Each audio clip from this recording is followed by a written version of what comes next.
अथेकविंशोऽध्याय। कामना भेद से पार्थिव लिंग के पूजन का विधान।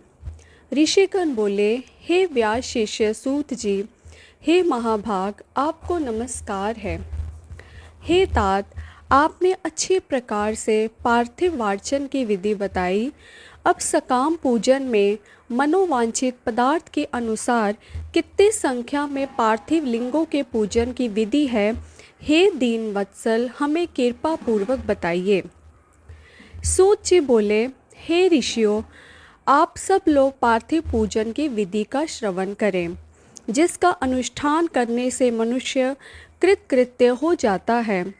पार्थिव लिंग के पूजन को छोड़कर जो लोग अन्य देवों के यजन में लगे रहते हैं, उनकी वह पूजा तप तथा दानादि व्यर्थ हो जाता है। अब मैं कामना के अनुसार पार्थिव लिंगों की संख्या बताता हूँ। हे मुनि श्रेष्ठ, अधिक संख्या में अर्चन तो निश्चय ही फलदायी होता है। प्रथम आवाहन, तब प्रतिष्ठा, तदनंतर सभी लिंगों का पूजन अलग अलग करना चाहिए। लिंगों का आकार तो एक समान ही रखना चाहिए। विद्या प्राप्ति की कामना से पुरुष भक्ति पूर्वक 1000 पार्थिव शिवलिंगों का पूजन करें। इससे निश्चय ही उस फल की प्राप्ति हो जाती है। धन चाहने वाले पुरुष को उसके आदि 500, पुत्र चाहने वालों को 1500 और वस्त्रों की आकांक्षा वाले को 500 शिवलिंगों का पूजन करना चाहिए। मोक्ष की कामना वाले व्यक्ति को 1 करोड़, भूमि की अभिलाषा वाले को 1000, दया प्राप्ति की इच्छा वाले को 3000 और तीर्थाटन की इच्छा वाले को 2000 शिवलिंगों की पूजा करनी चाहिए।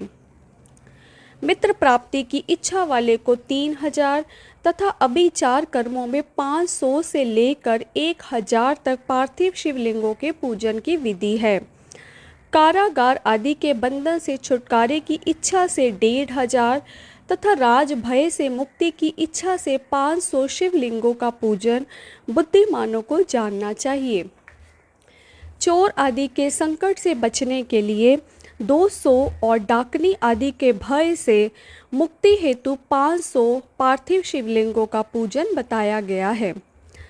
दरिद्रता से छुटकारे के लिए 5000 और सभी कामनाओं की सिद्धि के लिए 10,000 पार्थिव शिवलिंगों का पूजन करना चाहिए। हे मुनि श्रेष्ठों, अब मैं नित्य पूजन विधि बताता हूँ, आप लोग सुने। एक पार्थिव लिंग का नित्य पूजन पापों का नाश करने वाला और 2 लिंगों का पूजन अर्थ की सिद्धि करने वाला बताया गया है। 3 लिंगों का पूजन सभी कामनाओं की सिद्धि का मुख्य हेतु कहा गया है। पूर्व में बताई गई संख्या विधि में भी उत्तरोत्तर संख्या आदि फलदायिनी होती है। अन्य मुनियों के मत से संख्या का जो अंतर है, वह भी अब मैं बताता हूँ। बुद्धिमान मनुष्य 10,000 पार्थिव शिवलिंगों का अर्चन करके महान राज भय से भी मुक्त होकर निर्भय हो जाता है। कारागार आदि से छूटने के लिए 10,000 लिंगों का अर्चन करना चाहिए और डाकनी आदि के भय से छूटने के लिए 7,000 लिंगार्चन करना चाहिए। पुत्रहीन पुरुष 55,000 लिंगाचरण करें। कन्या संतान की प्राप्ति 10,000 लिंगार्चन से हो जाती है। 10,000 लिंग अर्चन से विष्णु आदि देवों के समान ऐश्वर्य प्राप्त हो जाता है। 10 लाख शिवलिंग अर्चन से अतुल संपत्ति प्राप्त हो जाती है। जो मनुष्य पृथ्वी पर 1 करोड़ शिवलिंगों का अर्चन कर लेता है, वह तो शिव रूप ही हो जाता है। इसमें संदेह नहीं करना चाहिए। पार्थिव पूजा करोड़ों यज्ञों का फल प्रदान करने वाली है, इसलिए सकाम भक्तों के लिए यह भोग और मोक्ष दोनों प्रदान करती है। जिस मनुष्य का समय रोज बिना लिंग अर्चन के व्यतीत होता है, उस दुराचारी तथा दुष्ट आत्मा व्यक्ति की महान हानि होती है।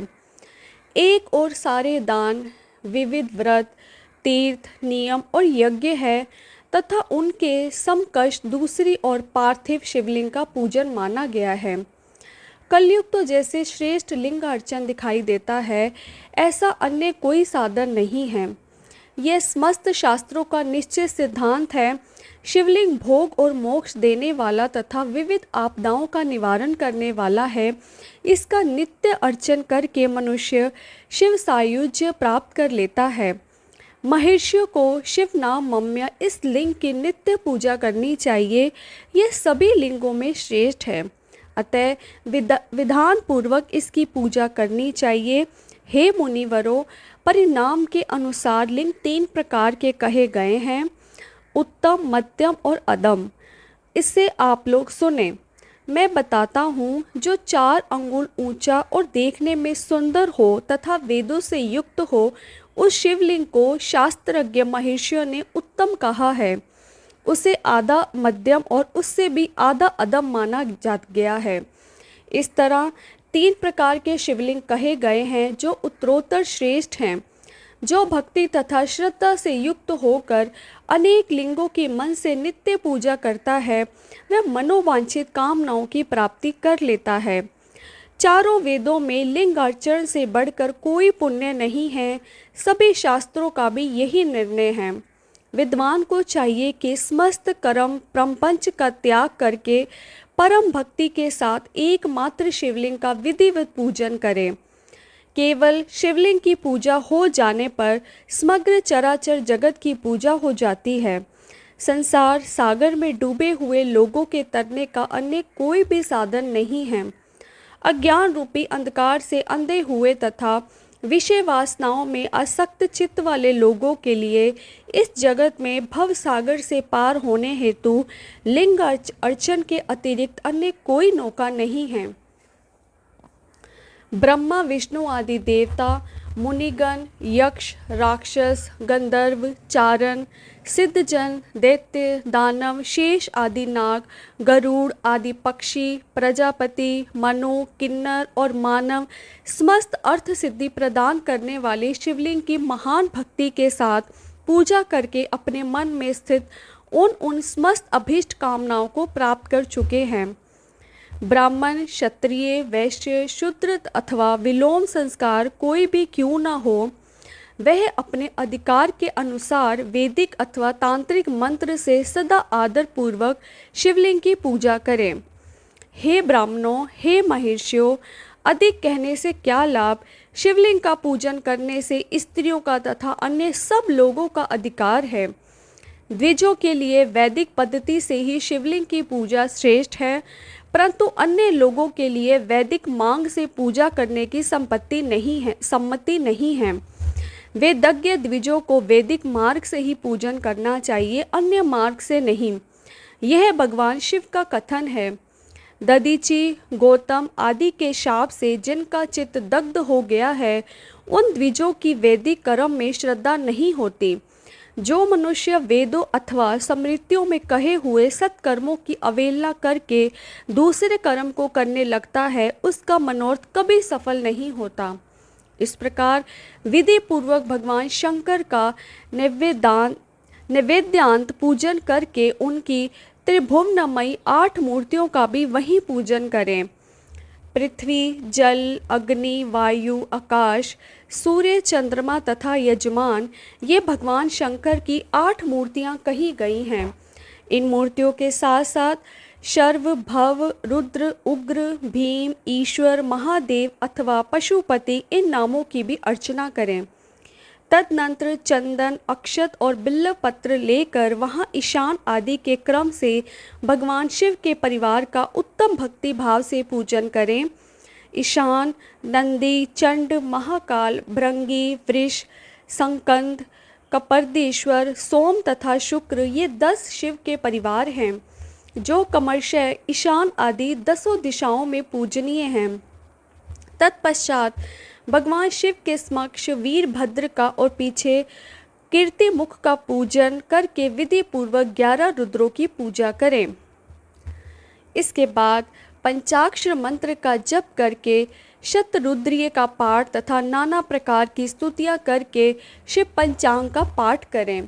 तत्पश्चात परिक्रमा और नमस्कार करके शिवलिंग का विसर्जन करें। इस प्रकार मैंने शिव पूजन की संपूर्ण विधि का आदरपूर्वक वर्णन किया। रात्रि में देव कार्यों को सदा उत्तराभिमुख होकर ही करना चाहिए। इसी प्रकार शिव पूजन भी पवित्र भाव से सदा उत्तराभिमुख होकर ही करना उचित है। जहाँ शिवलिंग स्थापित हो उससे पूर्व दिशा का आश्रय लेकर बैठना या खड़ा नहीं होना चाहिए, क्योंकि वह दिशा भगवान शिव के आगे या सामने पड़ती है। इष्ट देव का सामना रोकना ठीक नहीं है। शिवलिंग से उत्तर दिशा में भी ना बैठें, क्योंकि उधर भगवान शंकर का वामांग है, जिससे शक्ति स्वरूपा देवी उमा विराजमान है। पूजक को शिवलिंग से पश्चिम दिशा में भी नहीं बैठना चाहिए, क्योंकि वह आराध्य देव का पृष्ठ भाग है। पीछे की ओर से पूजा करना उचित नहीं है।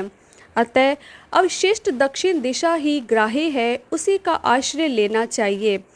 तात्पर्य ये है कि शिवलिंग से दक्षिण दिशा में उत्तराभिमुख होकर बैठे और पूजा करें। विद्वान पुरुष को चाहिए कि वह बिना भस्म का त्रिपुंड्र लगाए, बिना रुद्राक्ष की माला धारण करें तथा बिल्व पत्र का बिना संग्रह किए भगवान शंकर की पूजा न करें। हे मुनिवरों, शिव पूजन आरंभ करते समय यदि भस्म ना मिले तो मिट्टी से ही ललाट में त्रिपुंड्र अवश्य कर लेना चाहिए। इति श्री शिव महापुराणे प्रथमायां विदेश्वर संहितायां साध्य साधन खंडे पार्थिव पूजन वर्णनम नामेकविंशोऽध्याय। इस प्रकार श्री शिव महापुराण के अंतर्गत प्रथम विदेश्वर संहिता के साध्य साधन खंड में पार्थिव पूजन वर्णन नामक 21वां अध्याय पूर्ण हुआ। हर हर महादेव।